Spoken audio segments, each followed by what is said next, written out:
here to offer some advice to the super committee, two key members of Congress who say don't be timid, go bold. Republican Saxby Chambliss of Georgia, North Carolina Democratic Congressman Heath Shuler.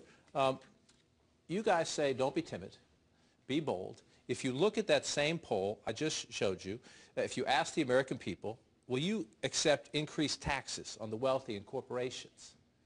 66%, Senator, say yes. To get this deficit down. 66% means a lot of Republicans say yes. So why do we have most Republicans in Congress saying no, not any revenues, no? Well, obviously raising taxes is something that Republicans have always been against and are still against. But there's a way to increase revenues, John, without necessarily raising taxes. In fact, you can lower tax rates. You can reform the tax code in a major way, particularly on the corporate side.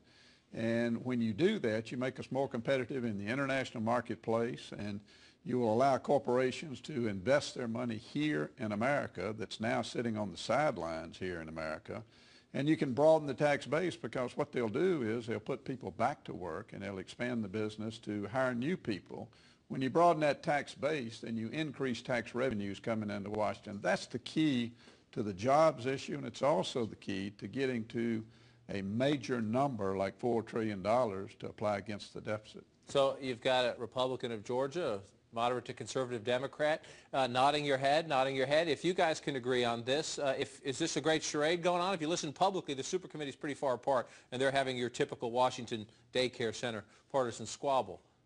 Well, we're certainly optimistic. I mean, we have to support the super committee, let them know that there's members such as Zaxby and I are wanting them to go big, put everything on the table. And big means what? Big means $4 trillion plus. 1.5, if they can get the 1.5, they can get the 4 trillion just as well. It's using the same numbers, but just go a little deeper. And the way that they can do that is actually compromise, work together.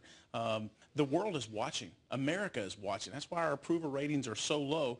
They don't have the confidence. And so if we can instill confidence back into the markets, and the workplace then will explode, because they will then have a sense of, yes, members of Congress can work together. They'll put their political differences aside to do what's right for the American people. And you're confident that your leadership in the House, which is a tad more liberal than you are, Congressman Shuler, that Leader Pelosi and her team, if to go bold, to get to the $4 trillion, then you're talking about Medicare and Social Security. They're willing to do that? Everything has to be on the table. You know, even Pelosi has said, you know, go big, go bold. She realized, she's looked at those numbers like a lot of the other members have, and realized you cannot make a huge difference without looking at Medicare, Social Security, and Medicaid. It's not that you are cutting them, it's you reform them just the way we're going to do the taxes. We can reform tax reform in the same way in order to keep them and hold on to the entitlement programs, we have to fix them. Do you share his confidence? If you look at the clock, you know where we're going in the campaign environment. His party, most of your party, wants the Medicare issue. They want to run those ads all next year in trying to get the House back. A lot of conservatives in your party say, you know what, even if we do this tax reform, if it raises revenue, you know, maybe Grover Norquist, an Americans for Tax Reform, will be after us, or someone's going to run a "you raise taxes" ad on me. Well, John, here's what we know. Every economist in the country that we have talked to, and in our gang of six, we talked to dozens of them, every expert from the community bank world to the Wall Street world and everybody in between has said that if you don't get the $4 trillion, that you're not sending the right message to the marketplace. And if you don't send the right message, then the markets are simply going to react in a negative way. And we know that you can't get to $4 trillion without reducing spending. We're spending way too much money in this town. But that's not a silver bullet in and of itself. You've got to have entitlement reform, and you've got to have tax reform. It's going to take all three of those, not just to get to $4 trillion, but we're going to have to come back in another 2 years and do another $4 trillion. Remember, this is over 10 years, and we now owe $14.5 trillion. Pretty soon it's going to be $17 trillion. So this is just the first installment. It's going to be painful, but it's just absolutely necessary that we do it. You say painful and absolutely necessary. On the eve of a campaign year, that means everybody's got to get in the boat together. The President of the United States has called members of the super committee. When the committee was first formed, he was of the opinion, go bold. He tried to negotiate with the Speaker, the Republican Speaker. That didn't work. I want you to listen to the President on his trip. He was in Hawaii. He's in Australia now, I believe, but he was in Hawaii, and he had this message for the work of the super committee. My hope is that over the next several days, congressional leadership on the super committee, go ahead and bite the bullet and do what needs to be done. Because the math won't change. There's no magic formula. I think you both agree with everything the president just said there to the Democrat in the room. He said that at a public event.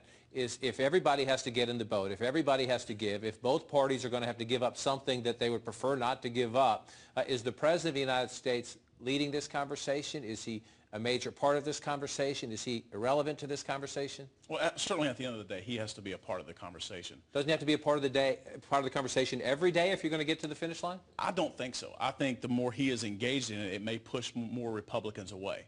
The more he's engaged in what he would like to do, then it pushes Republicans away.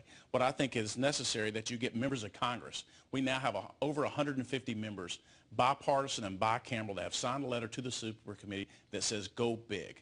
And that sends a message within itself to the super committee, and along with what the president's had to say, that we need this now. We cannot wait. We can't kick the can down the road. How many Republicans say, Saxby, I'd love to be with you if it were 2 years from now or a year from now, but if we give the President of the United States this deal, we want to run against him as a big spending tax and spend liberal. If we give him a big deficit reduction deal, what do we got?